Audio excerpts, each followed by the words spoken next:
ভাগ্যের নির্মম পরিহাস, বাবা মারা গেল, মাও মারা গেল। কিন্তু আমার কাছে বড় আশ্চর্য লাগতেছে যে তার মা তার বাবার জানাজা আমি পড়াইছিলাম, কিন্তু তোফাজ্জলের জানাজা আমাকে পড়াতে হবে সে কথা বুঝিনি। জেনেছিলাম তোফাজ্জল আমার জানাজায় শরীক হবে,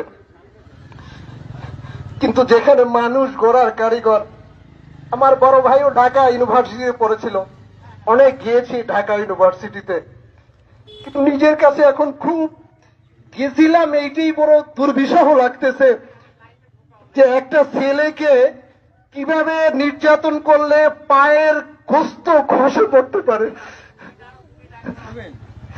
কিভাবে রক্তাক্ত হতে পারে। আমার মনে পড়ে যারা তোরা শিক্ষিত হয়েছে কিন্তু মানুষ হও নাই, জানুয়ারি রয়ে গেলে। আমার মনে পড়ে যারা তোরা শিক্ষিত হয়েছে যে ভাই তোমার স্ট্যাটাস পেয়েছি যে এই তোফাজ্জল তোমার গ্রামের, আমি বলতে মনে হয় আর শান্তি হইল না।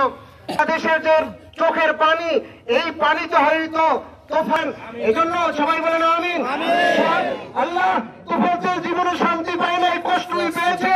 ও আরশে আজিমের মালিক, তুমি তাকে জান্নাতের সুউচ্চ মাকাম দিয়ে এই কষ্ট, আমাদের রক্তক্ষরণ, আমাদের চোখের পানি একটু আলামিন। এখন জানাজা হবে, জানাজার পরে আমাদের রেলি হবে। আল্লাহ তাআলা আমাদের জানাজার মধ্যে সকল সংগ্রাম তৌফিক দান করুন।